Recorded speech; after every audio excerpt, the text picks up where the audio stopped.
स्थापना दिवस है।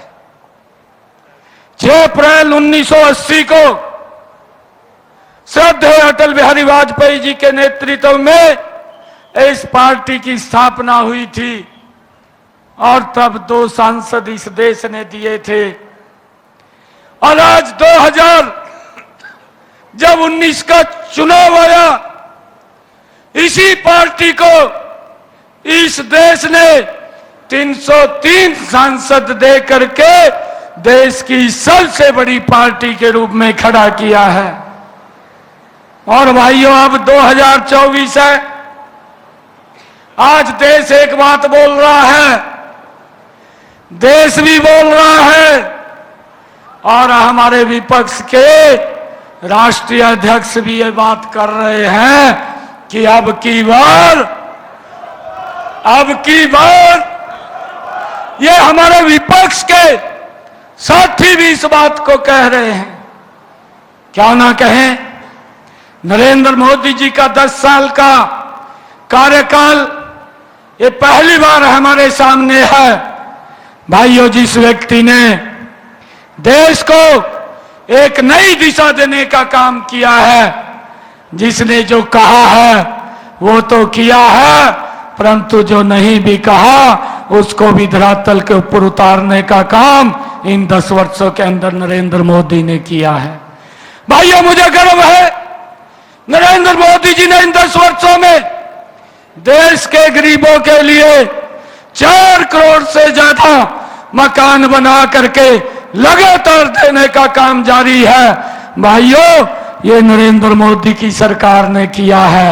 बातें कम हुई है, काम ज्यादा हुआ है। कांग्रेस के समय के अंदर बातें ज्यादा होती थी और काम दिखाई नहीं देता था। इस प्रकार का शासन तंत्र ये कांग्रेस के समय में था। भाइयों, मुझे इस बात की भी खुशी है, इन 10 वर्षों के अंदर मैं देखता था हमारी माताएं बहनें घर में पीने का पानी लाने के लिए 1-1 किलोमीटर दूर से सर के ऊपर मटका रख करके वो लेकर के आती थी, परंतु इसकी चिंता नहीं की गई। और उसकी चिंता अगर किसी ने की तो नरेंद्र मोदी की सरकार ने की। अलग से मंत्रालय बनाया, जल शक्ति मंत्रालय बना, हर घर के अंदर नल और स्वच्छ जल पहुंचाने की व्यवस्था अगर किसी ने की है, इन्हीं 10 वर्षों के अंदर ये नरेंद्र मोदी की सरकार ने की है। भाइयों, ये लोग ये बोलते हैं, एक यात्रा इन्होंने शुरू की जिसकी चर्चा भी की गई है, भारत जोड़ो यात्रा। अरे आज मैं जींद के सरदारी के बीच में खड़ा हूं। अरे भारत जोड़ो यात्रा नाम देने से पहले अपने पूर्वजों के कार्यों को देखना चाहिए था कि उन्होंने क्या क्या काम किए हैं। भारत को जोड़ने का काम किया है या भारत को तोड़ने का काम किया है। भाइयों, ये देखना चाहिए था।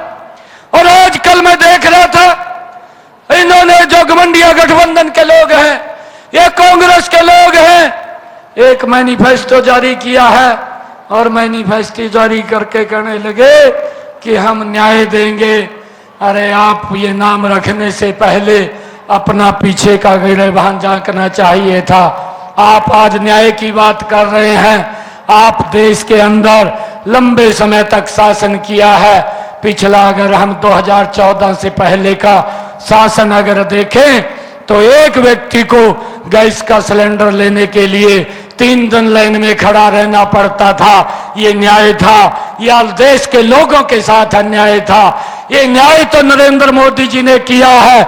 और नरेंद्र मोदी जी ने न्याय किया है, वो लाइन को तो खत्म किया है, परंतु उस माता बहन के घर में जहां पर आज तक गैस का सिलेंडर नहीं था, उस घर में भी गैस का कनेक्शन सिलेंडर पहुंचाने की व्यवस्था इन 10 वर्षों के अंदर वो नरेंद्र मोदी जी ने की है।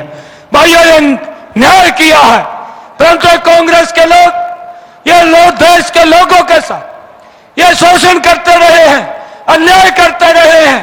भाइयों, मैं उनको बताना चाहता हूं जो न्याय की बात कर रहे हैं मैनिफेस्टो के अंदर, ये 2014 से पहले की बात है। हमारा नौजवान साथी अगर हमारी सुरक्षा के लिए हमारी रक्षा के लिए भाइयों एलओसी बॉर्डर के ऊपर खड़ा था, और जब वो वहां खड़ा होता था तो उसके ऊपर पत्थरबाजी होती थी। ये पूरा देश देखता था। भाइयों, ये देश के साथ अन्याय था, ये देश के नौजवानों के साथ अन्याय था। परंतु नरेंद्र मोदी जी ने आकर के इन 10 वर्षों के अंदर देश के साथ न्याय किया है। उन्होंने न्याय किया है कि आज जो हमारे नौजवान साथी हमारी रक्षा के लिए खड़े हैं, ना तो कोई पत्थरबाजी दिखाई देती है, ना पत्थरबाज दिखाई देता है। सारे के सारे भाइयों, उनको समाप्त करने का काम ये नरेंद्र मोदी ने इन 10 वर्षों के अंदर किया है। ये न्याय की बात करते हैं भाइयों, ये न्याय की बात करते हैं। इस बात को हमने समझना है। आदरणीय नरेंद्र मोदी जी ने, इन्होंने तो किसानों का भी अपने 55 साल के शासन के अंदर भाई अन्याय किया है। और न्याय अगर किसी ने किया है तो नरेंद्र मोदी जी ने किया है। भाइयों, प्रधानमंत्री किसान सम्मान निधि 6,000 रुपया किसान तक पहुंचाने का काम ये नरेंद्र मोदी की सरकार ने किया है। भाइयों, किसानों को प्रधानमंत्री फसल बीमा योजना के साथ जोड़ करके किसानों को सुरक्षित निश्चिंत किया है। और कितना बड़ा मुआवजा, ये कोई छोटी बात नहीं है। कांग्रेस की भी पीछे 10 वर्षों तक शासन रहा है। उन्होंने 10 वर्षों में 1100 करोड़ रुपए का हरियाणा के किसान को मुआवजा दिया। परंतु हरियाणा में मनोहर लाल जी ने हरियाणा के अगर किसान की फसल खराबा हुई है, 12,000 करोड़ रुपया किसान के खाते के अंदर पहुंचाने का काम भाइयों हमारी सरकार ने किया है। भाइयों, ये न्याय की बात करते हैं। मैं आज आप लोगों के बीच में, ये कांग्रेस के ही लोग थे। अगर एक बच्चे को नौकरी लगनी होती थी, पूरा का पूरा गांव भाइयों नौकरी लगवाने के लिए मंत्री के चक्कर काटता था, विधायक के चक्कर काटता था, तब जाकर के नौकरी भाइयों पैसे से लगती थी। परंतु वहां युवाओं के साथ भी अन्याय होता था। परंतु न्याय करने का काम ये हमारी डबल इंजन की सरकार ने किया। आज हरियाणा के अंदर बिना पर्ची बिना खर्ची के गरीब माँ का बेटा भी हरियाणा सरकार के अंदर SCS अधिकारी लग जाता है। ये भाइयों न्याय देने का काम ये हमारी डबल इंजन की सरकार ने किया है। भाइयों, हमने इस बात को समझना है। भाइयों, इनके सरकार के अंदर लोगों के साथ अन्याय होता था, गरीब के साथ अन्याय होता था। 2014 से पहले अगर भाइयों किसी को दुर्घटनावश बीमारी हो जाती थी, वो बीमारी के कारण गरीबी रेखा के नीचे चला जाता था। कई बार तो इलाज नहीं करा पाता था। परंतु भाइयों, ये न्याय भी देने का काम ये हमारी सरकार ने इन्हीं 10 वर्षों में किया है। आयुष्मान कार्ड बना करके, चिरायु कार्ड हमारी डबल इंजन की सरकार ने, मनोहर लाल जी ने योजना बना करके दी है। आज व्यक्ति को चिंता नहीं है कि उसके इलाज के लिए पैसा कहां से आएगा। भाइयों, आज वो सर ऊंचा करके एक गरीब व्यक्ति हॉस्पिटल में जाकर के अपना इलाज करा सकता है।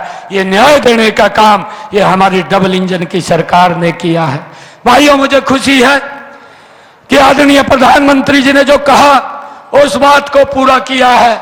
हमने कहा था कि हमारी सरकार, जब नरेंद्र मोदी जी 2014 से पहले ये रेवाड़ी के बीच में आए, उन्होंने एक बात कही थी कि जब हमारी सरकार आएगी हम रैंक 1 पेंशन देने का काम करेंगे। कांग्रेस ने देश के जवानों के साथ, जो हमारे एक्स सर्विसमैन थे, उनके साथ अन्याय किया है। भाइयों, मात्र 500 करोड़ रुपए का एक लॉलीपॉप दे करके उनको छोड़ने का, उनके हालात के ऊपर छोड़ने का काम किया था। परंतु नरेंद्र मोदी जी ने आकर के 1 पेंशन 1 रैंक लागू किया। 10,000 करोड़ रुपए का बजट उसके लिए हमारे एक्स सर्विसमैन को देने का काम भी ये नरेंद्र मोदी की सरकार ने भाइयों इन 10 वर्षों के अंदर किया है। ये लोग न्याय की बात करते हैं। भाइयों, इन लोगों ने तो देश के लोगों के साथ अन्याय किया है। भाइयों, मैं ये भी देखता हूं, आदरणीय प्रधानमंत्री जी 2016 में पानीपत की ऐतिहासिक भूमि के ऊपर आए थे और उन्होंने एक नारा दिया था, बेटी बचाओ बेटी पढ़ाओ का नारा दिया था। कांग्रेस के समय के अंदर बेटियों के साथ भी अन्याय होता था। भाइयों, एक कुरीति थी गर्म में ही उनको मार दिया जाता था, परंतु उस बात का वहन नरेंद्र मोदी जी ने किया। हमारी सरकार ने उसको बहुत जबरदस्त तरीके से ऑन किया, इस कुरीति को समाप्त किया। आज इन 10 वर्षों के अंदर लाखों बेटियों को जीवन दान देने का काम भी ये नरेंद्र मोदी की सरकार और डबल इंजन की सरकार ने किया है। भाइयों, जो इनकी सरकार के अंदर बेटियों के साथ भी अन्याय होता था, मनोहर लाल जी ने एक योजना बना करके कि हमारी बेटियों को 20 किलोमीटर से ज्यादा पढ़ने के लिए नहीं जाना पड़ेगा, एक रोड मैप बना करके हरियाणा प्रदेश के अंदर हर 20 किलोमीटर के ऊपर एक कॉलेज बनाने का काम बेटियों के लिए किया है, ताकि उनको कहीं दूर ना जाना पड़े। आज लाखों की संख्या में बेटियां हमारी अच्छी शिक्षा नजदीक में ले रही हैं। ये भी कार्य हमारी सरकार ने किया है। भाइयों, कांग्रेस के लोग बोलते हैं कि हम न्याय देंगे, ये इतने लंबे समय तक देश के ऊपर शासन किया है। भाइयों, जब इनकी सरकार थी 2014 से पहले, भाइयों तब बिजली भी नहीं आती थी। गांव के अंदर तो 4 घंटे 5 घंटे 6 घंटे बिजली आती थी। ये मंचों से बोलते थे, मैनिफेस्टो में भी लिखते थे कि हम 24 घंटे बिजली देंगे, परंतु 24 घंटे बिजली नहीं दे पाए। और 24 घंटे बिजली देने का काम भी अगर किसी ने किया, ये हमारी डबल इंजन की सरकार नरेंद्र मोदी और मनोहर लाल जी की सरकार थी। भाइयों, उन्होंने हमारा गांव जगमग गांव योजना बना करके 24 घंटे बिजली देने का काम ये हमारी सरकार ने किया है। भाइयों, ये न्याय देने का काम किया है। ये न्याय देने का काम ये देश और प्रदेश के लोगों को ये हमारी सरकार ने किया है। भाइयों, आज हमने समझना है, इनकी सरकार के अंदर भाइयों कहीं 4 लाइनिंग नहीं था। और ये 4 लाइनिंग का जो सिस्टम अगर शुरू किया था, ये अटल बिहारी वाजपेयी जी ने किया था। आज नरेंद्र मोदी जी के इन 10 वर्षों के अंदर मेरे हरियाणा प्रदेश का एक भी जिला ऐसा नहीं है जहां पर 4 लाइनिंग रोड ना लगाओ। हर जिले को 4 लाइनिंग रोड बना करके देने का कार्य इन 10 वर्षों के अंदर ये नरेंद्र मोदी जी की सरकार ने किया है।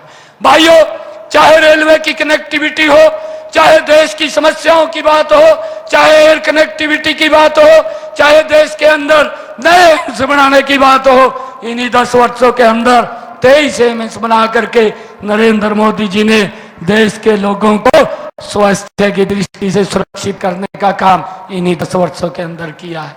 भाइयों, हमने समझना है कि ऐसा नेतृत्व आपके पास है जो आपने वोट दिया था। मुझे गर्व होता है ऐसे नेतृत्व के ऊपर, जो देश ये बात बोलता था कि मैं दुनिया का सबसे शक्तिशाली राष्ट्र हूं। भाइयों, मैंने अपनी आंखों से देखा है कि जिस व्यक्ति को आपने कमल का बटन दबा करके 2019 के अंदर भाइयों अपना वोट दिया था, वो मेरा प्रधानमंत्री कुर्सी के ऊपर बैठा है। वो शक्तिशाली राष्ट्र का अध्यक्ष भाइयों अपनी कुर्सी से खड़ा होता है, मेरे प्रधानमंत्री को आकर के बोलता है कि मुझे आपका ऑटोग्राफ चाहिए। ये सम्मान भी भाइयों देश के लोगों को देने का काम ये नरेंद्र मोदी ने किया है। भाइयों, पूरी दुनिया के अंदर आज भारत का डंका बज रहा है। आज दुनिया पूरी भारत की तरफ देखती है कि भारत क्या बोलता है, किस दिशा में हमने चलना है। भाइयों, ऐसा मजबूत नेतृत्व आप लोगों के पास है। मैं आज हिंद की सरदारी के बीच में आज ये अपील करने के लिए आया हूं कि ऐसा नेतृत्व सैकड़ों वर्षों के बाद मिलता है। आइए मिलकर के हमने यहाँ से जो देश बोल रहा है कि अब की बार 400 पार, उस 400 के अंदर मेरी ये सोनीपत की लोकसभा की सीट जो मेरा भाई है मोहनलाल बड़ौली, भाइयों इसको बड़े मैंडेट के साथ जतवा करके हमने नरेंद्र मोदी जी के पास भेजना है, ताकि नरेंद्र मोदी जी ने एक संकल्प लिया है। उन्होंने कहा है कि हम इस भारत को 2047 तक विकसित राष्ट्र बनाने का काम करेंगे और उस विकसित राष्ट्र के अंदर हम सब की बड़ी महत्वपूर्ण भूमिका है। एक एक वोट की कीमत है, एक एक वोट के लिए जाना है, एक एक घर के अंदर जाना है, एक एक व्यक्ति को बोलना है कि भाई अब की बार नरेंद्र मोदी जी को कमल का बटन दबा करके तीसरी बार इस देश की बागडोर देने का काम करें ताकि ये 2047 तक ये विकसित राष्ट्र बन सके, ये दुनिया का सिरमौर बन सके। ये अपील, ये निवेदन आप सबके चरणों में मैं करने के लिए आया था। हम सब मिलकर के एक जोरदार जयकारे के साथ ये आवाज ये दिल्ली में जाएगी, ये आवाज ये चंडीगढ़ के अंदर जाएगी। जोर के जयकारे के साथ भारत माता के जय हो, भारत माता के जय हो, वंदे मातरम, वंदे मातरम, नरेंद्र मोदी जिंदाबाद, नरेंद्र मोदी जिंदाबाद, नरेंद्र मोदी जिंदाबाद।